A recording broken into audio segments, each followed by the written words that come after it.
Hey, what's up everyone? Welcome back to a brand new video, and today I'm going to talk with Thomas, aka VooDoo, about the Oculus Rift S, because he was the first one to try it at GDC, the Game Developers Conference in San Francisco. Now, before we dive deeper down the rabbit hole, let me quickly summarize to you what the Oculus Rift S is all about.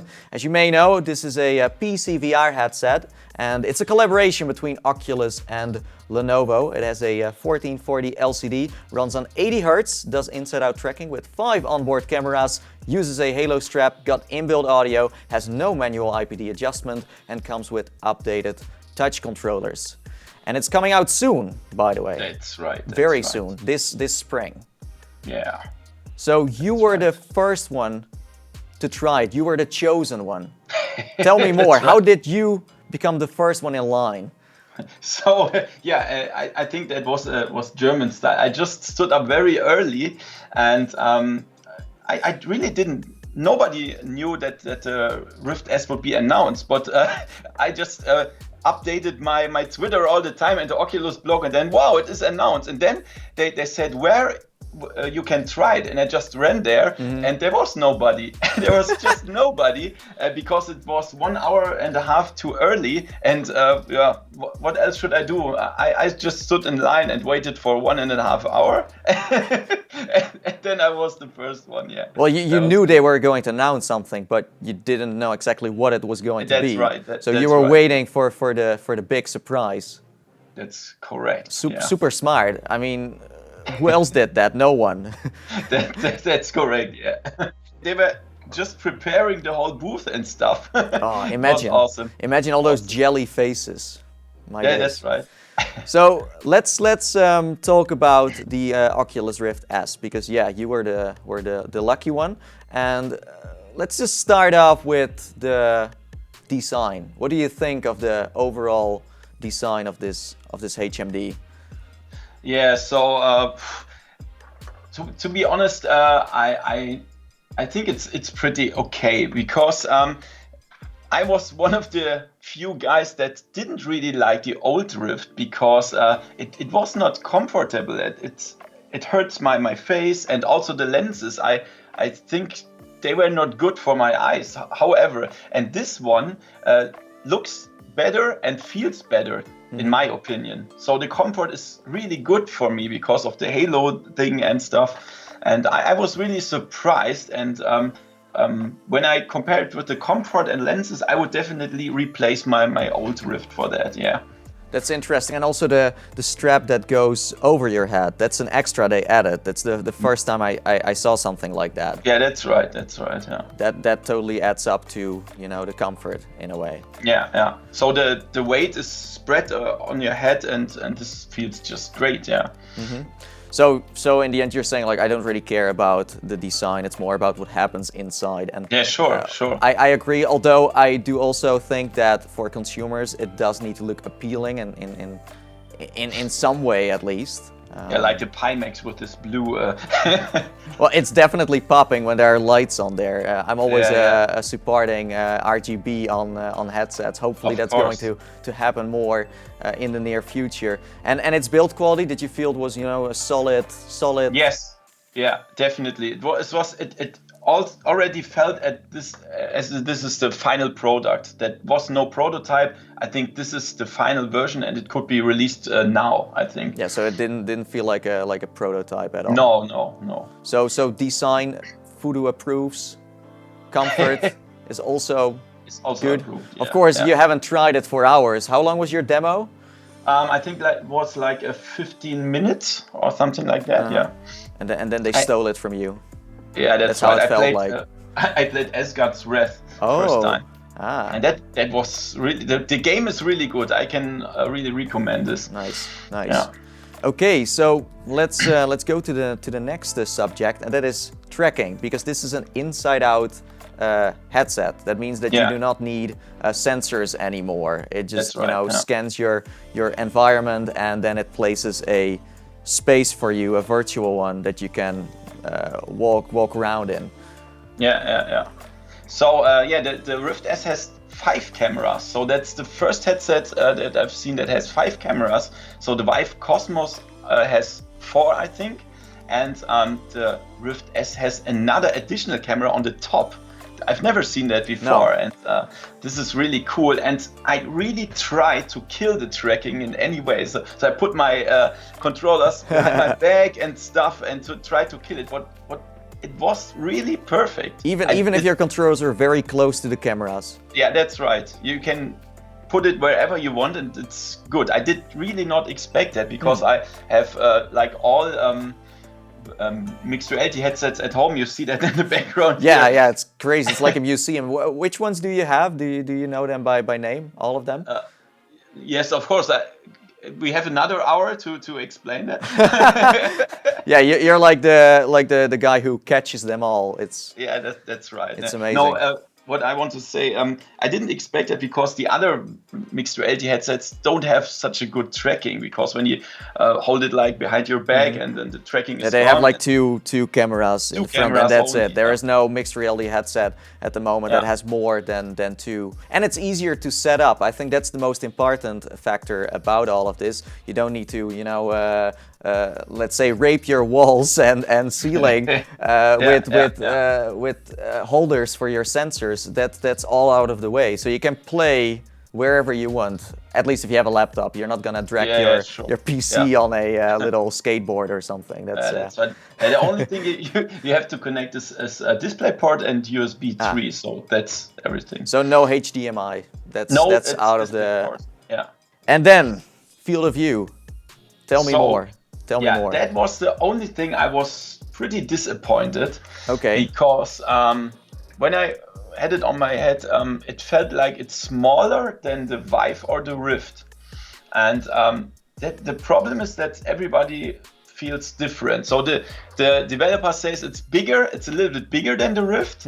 Some people say it's the same, and I feel like it's a little bit smaller.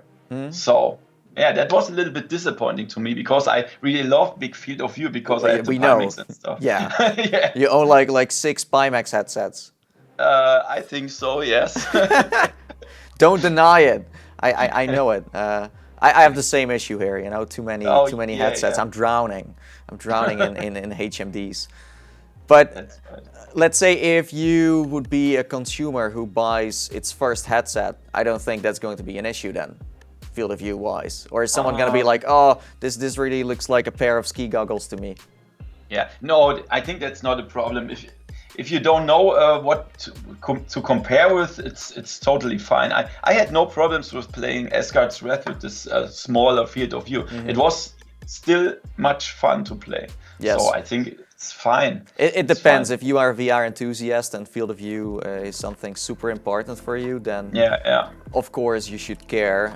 But in case of being a consumer, I don't think they even know what field of view really means. Yeah, it's like they tried and it's like, oh, this looks good. This looks good. Yeah.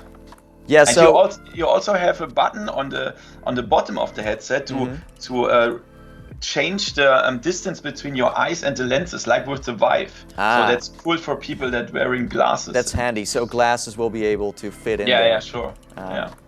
And then the audio, because it has jacks.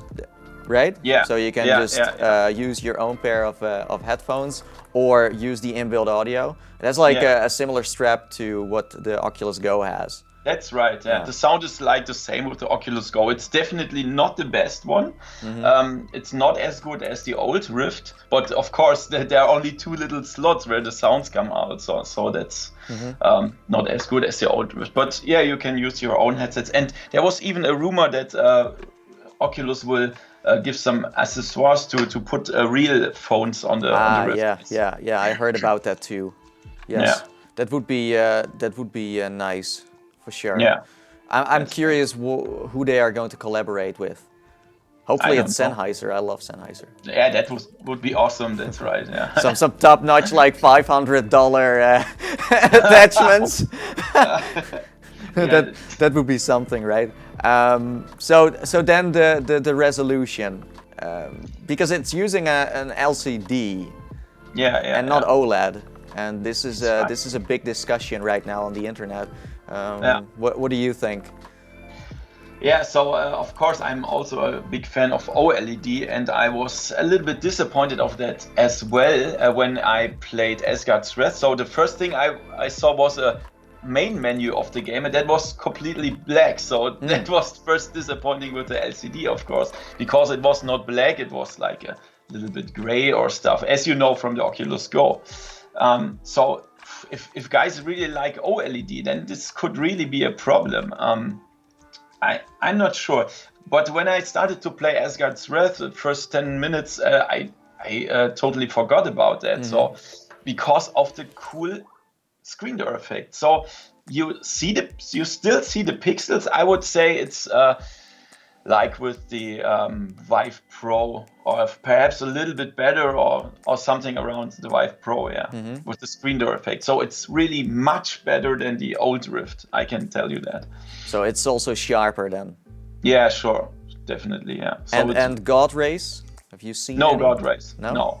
I think every new headset got rid of that. I don't know any new headset that have God rays anymore. So God rays become the dodo of VR soon? Yeah. Even the new HP Reverb doesn't have that. So everything I tried there was no God rays. And it also has this nose flap? Yeah, that's no light leakage. You don't see anything of your environment now. Yeah, and some people might not like that.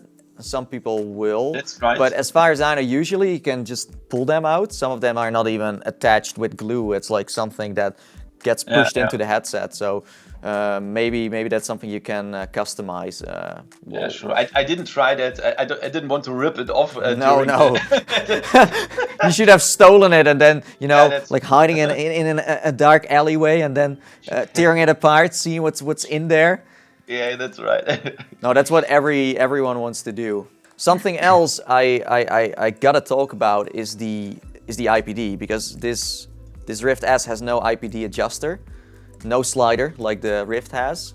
For the people that don't know what IPD is, it pretty much means the space between your eyes. What did you think? Because I don't know what your IPD is.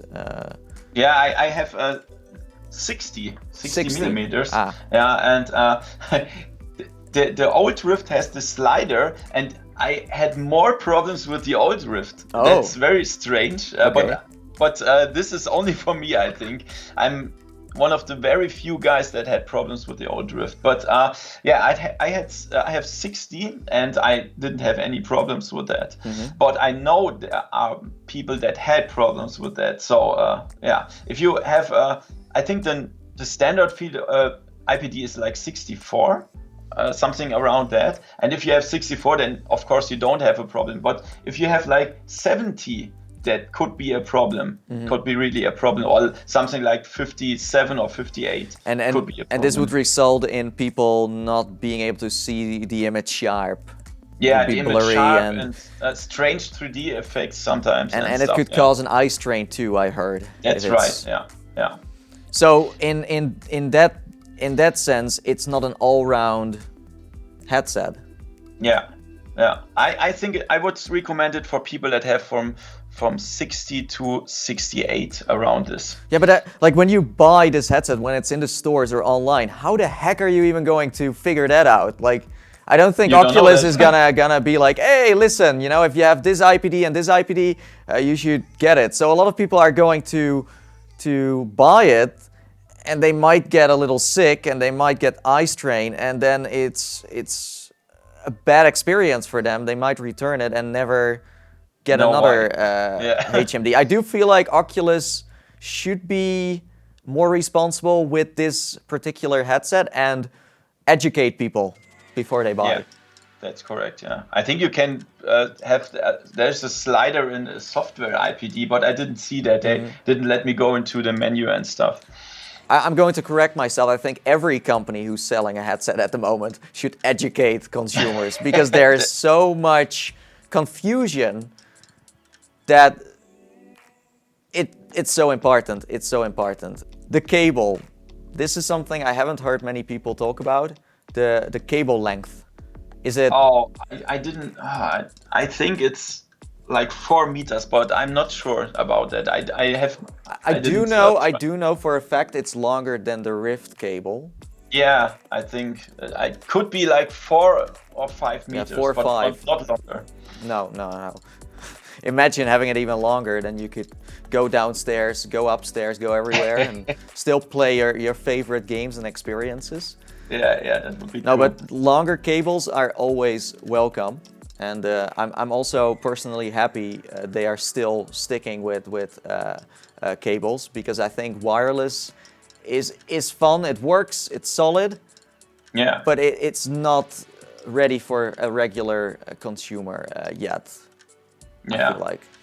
Or you go for the Quest and you can go wireless. Okay, yeah. But then you Problem don't have solved. the power of PC. Yeah. And then the price, very important subject. It's going to be $399. Yeah, that's right. Do you think that's a fair price for this PC VR headset?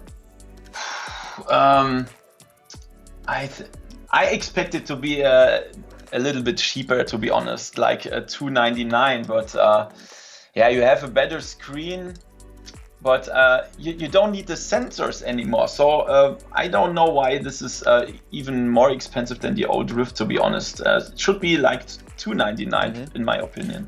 Yeah. So it's quite expensive for the hardware you get. Yeah, I think so. Yeah, because it's LCD, it's no OLED as well. Yeah. I don't know what's so expensive in this headset. Perhaps the cameras. I don't know. It could also be the fact that Oculus worked together with Lenovo, and Yeah. they have to both earn some money on this HMD, so that's why the price might be higher. Although we also know that Oculus is very good at dropping prices fairly quickly. Oh yes, yeah. I think it will be $299 soon. Usually they use the summer or the spring to throw a discount on their HMDs. So Yeah. we'll see.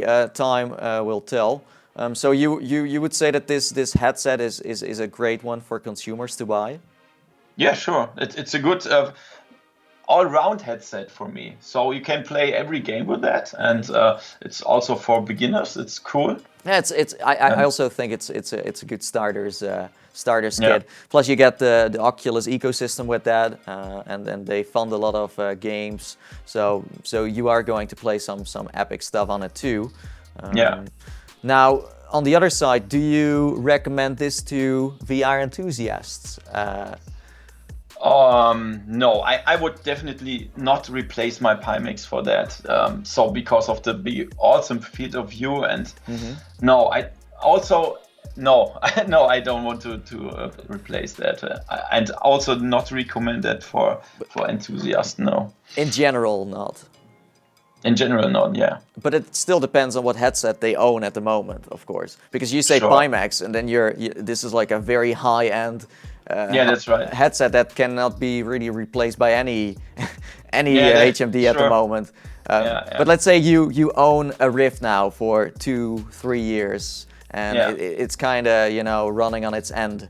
It's hard to decide, but to be honest, I wouldn't replace it because the old Rift is still a very good headset. For me, the problem is for me that I can't use the lenses and the comfort, but most people are good with the comfort of the old Rift. So if you like it, I wouldn't go for the Rift S. It's not that big difference that the big price is it's worth. But like what you're saying here does make sense, because Oculus is clearly aiming for consumers with this HMD. Although they do want everyone who already owns a Rift to upgrade to it as well, because they are not restocking Rifts anymore. So soon this becomes something rare. Plus, people have this warranty that runs out too. Yeah. So they right. will have to do something. It's like the time bomb is now ticking to a certain point. Correct. And also something I need to mention is that Oculus is updating their HMDs with software. So there will be a moment where Oculus is going to say, we're not updating this HMD anymore. It's the same with the DK1 and the DK2. They are not getting supported by their software anymore. Yeah. So there will be a moment for people that they have to decide. We're going to see some Rift users jump over to other headsets now, and some of them will stick with what they have at the moment until the moment is there and they are going to upgrade, or maybe in their case downgrade, to the Oculus Rift S. Yeah. Although this downgrade is having a positive effect on the market, at least for the consumer audience out there, because it doesn't need that much PC power. It's easier to set up, so everything about this HMD is super consumer friendly. So it's a mix here of like VR enthusiasts are, you know, a little bit angry, and I totally understand, especially the people who have been backing Oculus for so long. It's a dedicated community, but then consumers, they don't know about all of this, and they are just going to have a lot of fun with this Oculus Rift S. So we're having mixed feelings here. Yeah, so we'll see what the impact will be on the VR market. I'm very curious. I'm very eager what is going to happen. And thanks Thomas, aka VooDoo, for talking to me, because I haven't tried it yet, and you were the first one. I think that's very special. It's like you're a part of history. That was very cool. Yes, so lucky. And if you are interested, VooDoo has a YouTube channel. It's called VooDoo the EVR English version, but I will change the name soon. But for now, it's VooDoo the EVR English version. Yeah, we are like everywhere. That's right. And he has all the headsets. He knows everything. He's like the oracle. Look at this. He's at every event. He's like on top of the VR game, I would say. So yes, thanks everyone for watching. If you enjoyed this video, leave a like, let me know you care, and also let us know in the comments below what you think of this Oculus Rift S. Let's start a discussion. Shoot away. That's right. And now it's time for us to sign off, and as we always say, and wait, now I'm confused because I usually do it alone. I never end my outro. You just do your outro. What is your outro? What is it? See you next time in virtual reality, guys. Okay, bye. See ya.